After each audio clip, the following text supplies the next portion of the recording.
राधे राधे। जय श्री कृष्णा, जय श्री श्याम। सभी मेरी कार्तिक नहाने वाली बहनों को छठे दिवस की हार्दिक शुभकामनाएं। आज आपने सुनेंगे छठे दिवस की संपूर्ण कथा प्रारंभ करने से पहले सभी माता बहनों से अनुरोध है कि कमेंट बॉक्स में विष्णु भगवान की जय जरूर लिखें। बोलो विष्णु भगवान की जय। जिसके सुनने से सब पाप नाश हो जाएं, कार्तिक मातम का लिखूं मैं छठा अध्याय। नारद जी ने कहा, जब 2 घड़ी रात शेष रह जाए तब तिल, कुश, अक्षत, चंदन आदि लेकर शुद्ध होकर जलाशय पर जाएं। नहर की अपेक्षा नदी में स्नान करने से 10 गुना फल मिलता है और नदी की अपेक्षा संगम पर स्नान करने से 10 गुना फल मिलता है तथा तीर्थ पर स्नान करने से इन सब से दुगना फल होता है। स्नान से पहले भगवान का ध्यान करके स्नानार्थ संकल्प करें।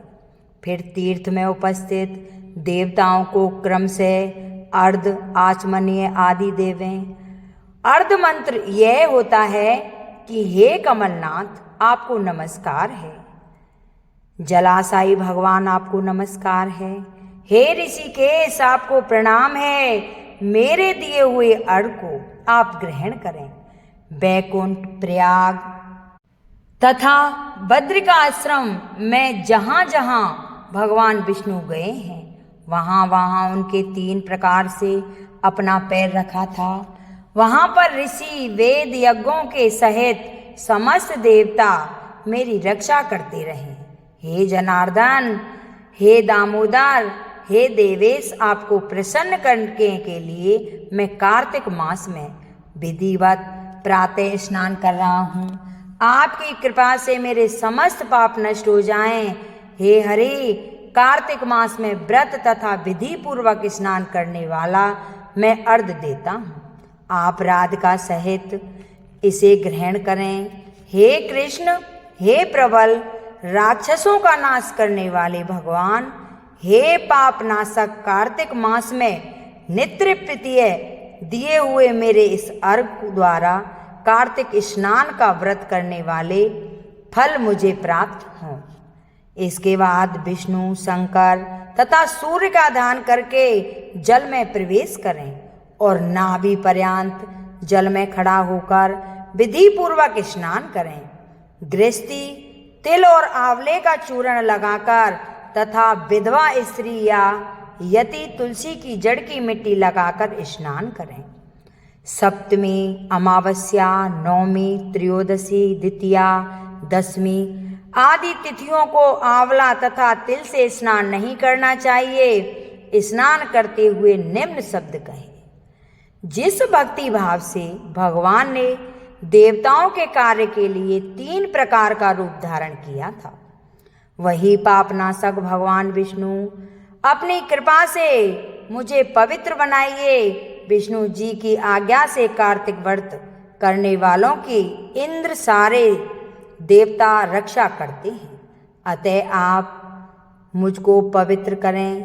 बीजों, रहस्यों तथा यज्ञों सहित वेदों के मंत्र, कश्यप आदि ऋषि, इंद्र और देवता मुझे पवित्र करें।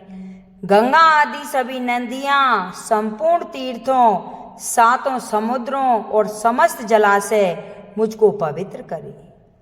आदिति आदि सभी नारियाँ, यज्ञ, सिद्धि, सर्प और सब औषधियाँ व तीनों लोकों के पर्वत मुझे पवित्र करें।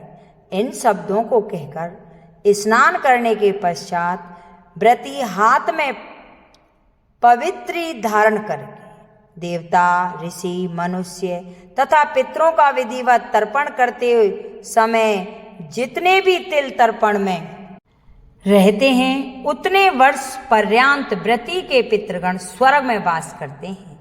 तत्पश्चात व्रत करने वाला जल से निकलकर शुद्ध वस्त्र पहने और प्रातः काल के सब कृत्यों से निवृत्त होकर पुनः भगवान का पूजन करे। समस्त तीर्थों के सारे देवताओं का स्मरण करके भक्ति पूर्वक सावधान होकर चंदन, फूल और फलों सहित भगवान विष्णु को फिर अर्ध देवे। अर्ध मंत्र का अर्थ यह है, पवित्र कार्तिकेय मास में मैंने स्नान किया है। हे विष्णु जी, राधा के साथ मेरे दिए हुए अर्ध को ग्रहण करें।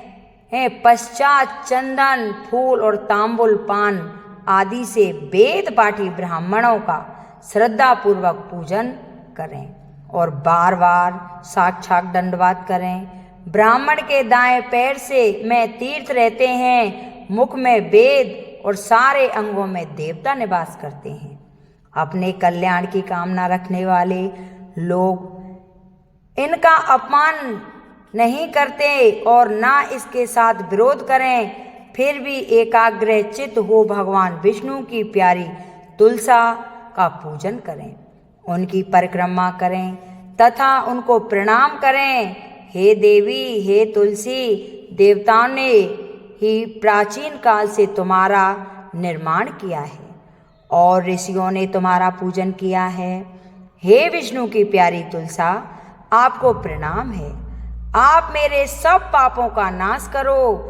इस प्रकार भक्ति पूर्वक जो लोग कार्तिक का व्रत अनुष्ठान करते हैं, वे संसार के सुखों को भोगते हुए अंत में मुक्ति को प्राप्त होते हैं। बोलिए विष्णु भगवान की जय। अब सुनेंगे गणेश भगवान की कथा।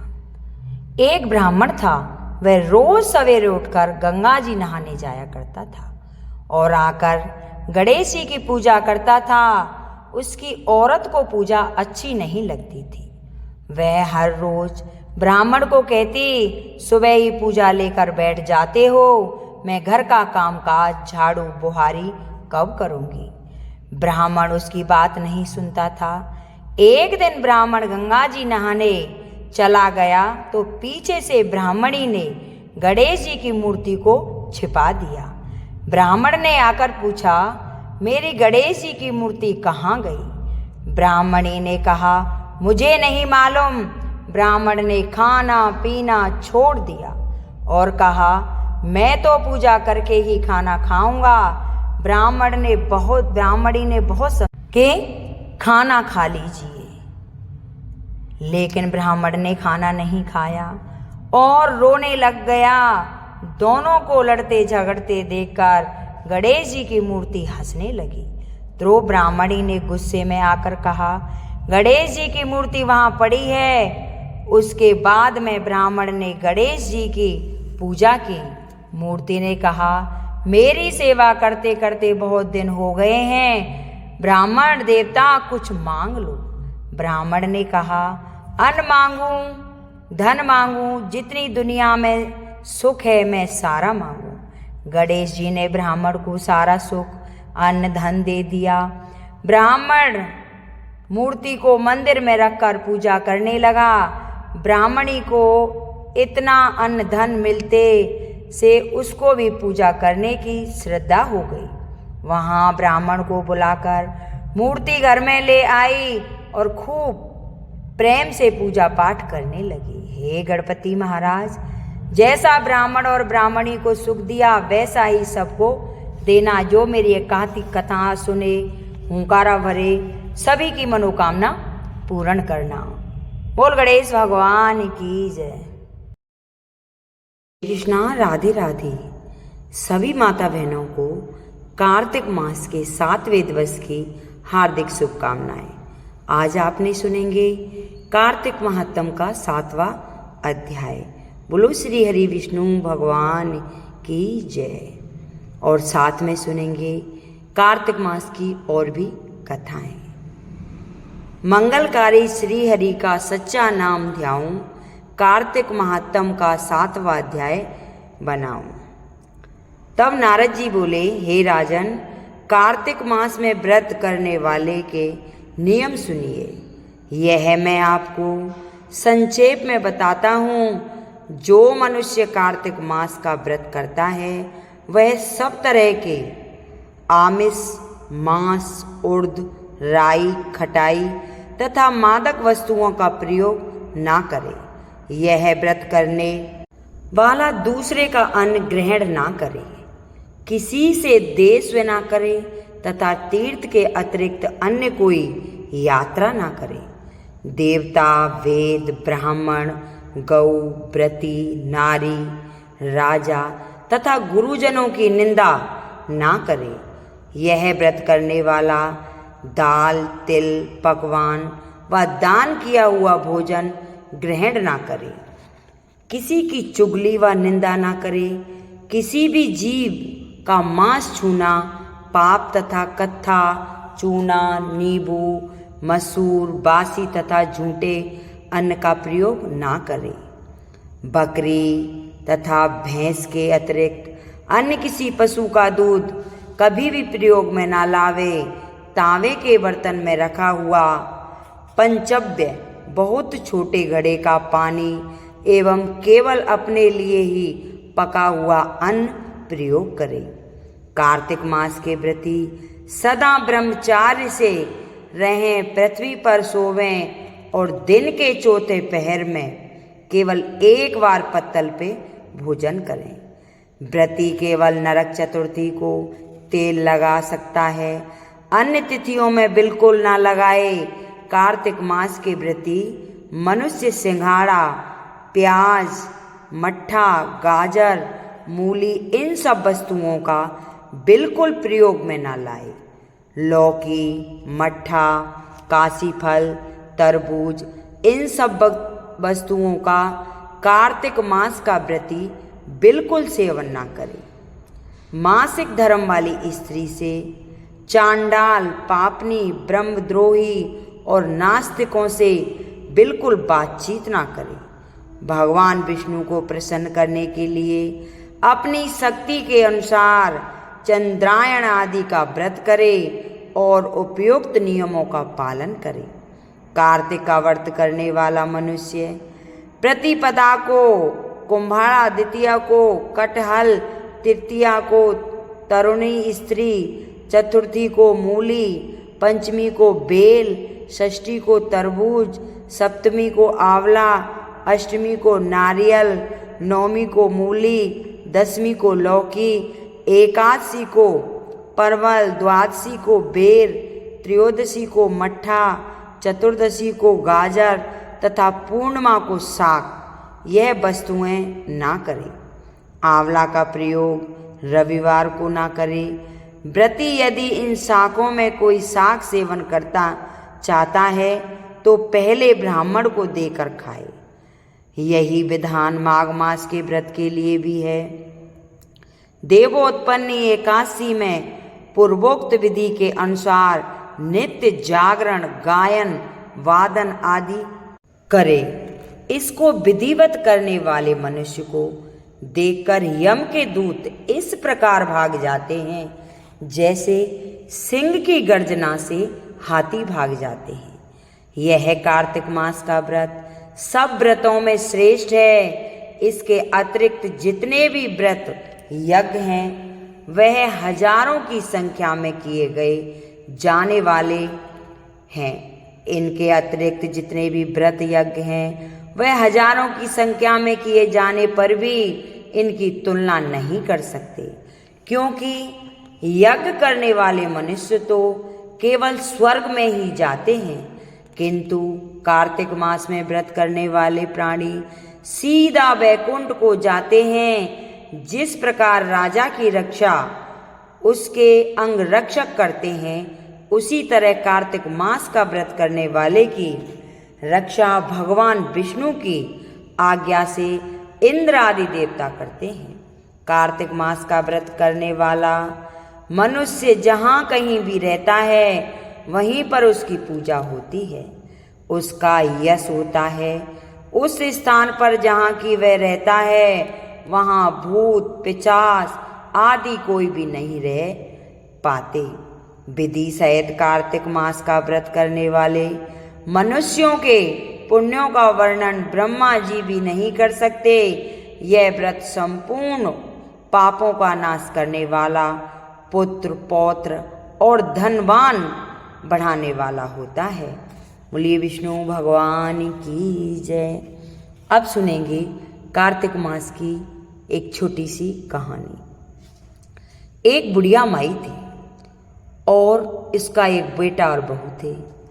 तो बुढ़िया माई बोली कि कार्तिक का महीना चल रहा है और बेटा मैं कार्तिक नहाना चाहती हूँ।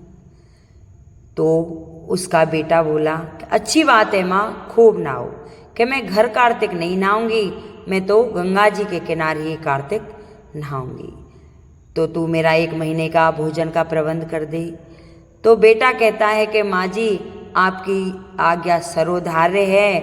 बेटा बाजार जाता है, वहाँ से घी, बूरा, खांड सारी चीज़ें खरीद लाता है और बहू को दे देता है और उससे कहता है कि मेरी माँ के लिए और 30 दिन का भोजन तैयार कर दो, लड्डू बना दो, वो कार्तिक नहाएंगी और 1 लड्डू रोज खा लेंगी।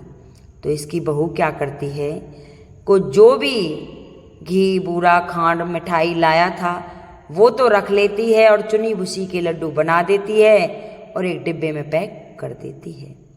उसका बेटा जाता है, गंगा किनारे पहुंचकर और एक झोंपड़ी बना देता है और वहाँ अपनी माँ को कहता है कि माँ आप इसमें नहाना और भोजन करना, जब आपका कार्तिक पूर्ण हो जाएगा मैं आपको स्वयं लेने के लिए आ जाऊंगा।